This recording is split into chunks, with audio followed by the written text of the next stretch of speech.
ভারতের প্রধান বিচারপতির বিতর্কিত এক মন্তব্যের জেরে অনলাইনে জন্ম নেয়া ককরোচ জনতা পার্টি এবার নেমে এলো রাজপথে। দিল্লির তীব্র গরম উপেক্ষা করে যন্তর মন্তরে জড়ো হয়েছেন শত শত বিক্ষুব্ধ মানুষ।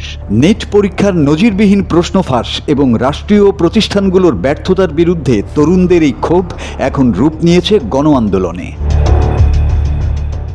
ভার্চুয়াল জগৎ থেকে সরাসরি দিল্লির রাজপথে মোদী সরকারের তীব্র সমালোচনা করে 6 জুন দিল্লিতে প্রথম বড় ধরনের অনশন ও বিক্ষোভ কর্মসূচির ডাক দেয় ককরোচ জনতা পার্টি।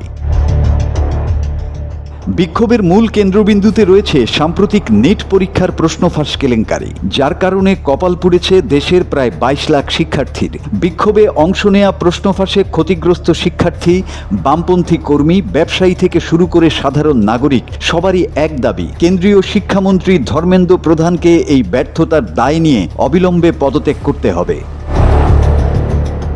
প্রথাগত রাজনৈতিক দলগুলো যা পারেনি ব্যঙ্গাত্মক উপস্থাপনা আর অভিনব কৌশলে তাই করে দেখিয়েছে জেনজি প্রজন্মের এই নতুন মঞ্চ। তবে ক্ষোভ কেবল শিক্ষা ব্যবস্থায় সীমাবদ্ধ নেই। বিক্ষোভের আগুন ছড়িয়ে পড়েছে ভারতের বিচার ব্যবস্থা, নির্বাচন কমিশন, পুলিশ এবং পক্ষপাতদুষ্ট সংবাদ মাধ্যমের বিরুদ্ধেও। আন্দোলনকারীদের অভিযোগ, দেশের মূল রাষ্ট্রীয় প্রতিষ্ঠানগুলো তাদের নিরপেক্ষতা হারিয়েছে।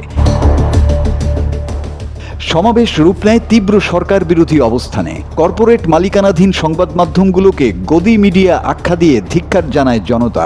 যুক্তরাষ্ট্রের কর্মক্ষেত্র থেকে মূল উদ্যোক্তা দিল্লিতে পৌঁছতে দেরি হওয়া এবং পুলিশের অনুমতি নিয়ে জটিলতায় কিছুটা বিশৃঙ্খলা তৈরি হলেও শেষ পর্যন্ত এই বিক্ষোভ ভারতের তরুণদের গভীর হতাশা আর ক্ষোভের এক ঐতিহাসিক বিস্ফোরণে পরিণত হয়।